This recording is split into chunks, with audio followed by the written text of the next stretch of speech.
La mère du milliardaire s'est déguisée en femme de ménage pour trouver la femme parfaite pour son fils. Dans une riche ville africaine, Madame Aviar, femme forte, était l'épouse d'un puissant homme d'affaires. Ensemble, ils avaient bâti un empire.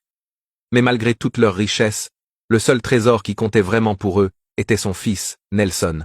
Madame Aviar et son mari n'avaient qu'un seul enfant, qu'ils avaient élevé avec amour et discipline. Il avait voyagé à l'étranger pour ses études, devenant un jeune homme raffiné, et maintenant, il rentrait enfin pour reprendre l'entreprise de son défunt père. Mais une chose tourmentait le cœur de Madame Aviar. Qui son fils épouserait-il?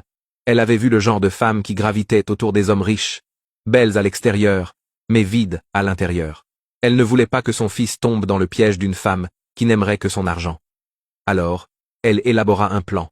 Madame Aviar se déguiserait en femme de ménage dans leur entreprise. Personne ne saurait qu'elle était l'épouse du propriétaire. Elle voulait voir par elle-même quelle femme avait un bon cœur. À l'aube, pagne délavé, blouse usée, et tongs aux pieds, elle pousse un balai sous les regards moqueurs. Amélie ricane, Cornelia renchérit. La vieille ferait mieux de retourner au village. Aviar encaisse en silence. Une employée ne rit pas. Sabine, subalterne. Aviar la remarque. Le lendemain, dans l'odeur des parfums et le cliquetis des talons, Cornelia provoque. Vieille femme, tu as raté un endroit. Puis, elle bouscule Aviar, qui chute sur le carrelage. Rire. Personne n'aide sauf Sabine. Elle relève la vieille dame, et sort le chiffon, murmure. Maman, faites attention, et soutient son pas. Aviar sent une chaleur oubliée. Depuis la mort de son mari, personne ne l'avait appelée ainsi. Le jour suivant, Aviar apporte à la salle de pause une soupe d'arachide avec fufu, plat qui sent la maison. Les moqueries reprennent. Ça sent trop local. Mais Sabine s'assied près d'elle, ouvre son jollof et demande à goûter. Elle savoure, sourit. C'est délicieux, maman. Le cœur de Aviar se serre. La bonté se prouve dans les gestes ordinaires. Plus tard, Aviar orchestre une autre épreuve. Aux toilettes, elle renverse un seau exprès, gémit. Ma taille, Cornelia et ses amis ricanent. Aider une femme de ménage? Jamais.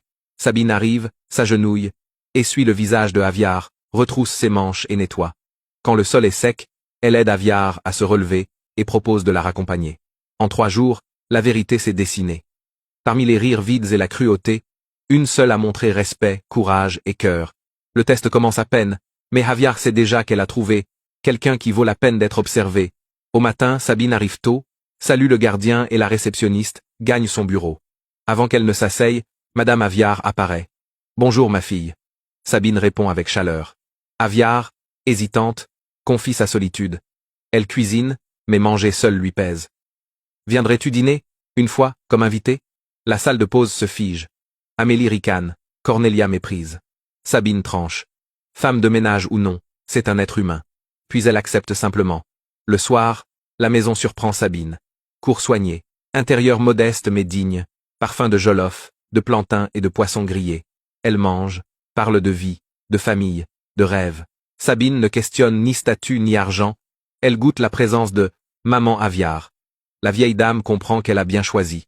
Bientôt, le retour de Nelson changera tout. À l'aéroport, la ville bourdonne. Un homme en costume bleu marine émerge. Nelson, revenu après des années à l'étranger pour reprendre l'entreprise.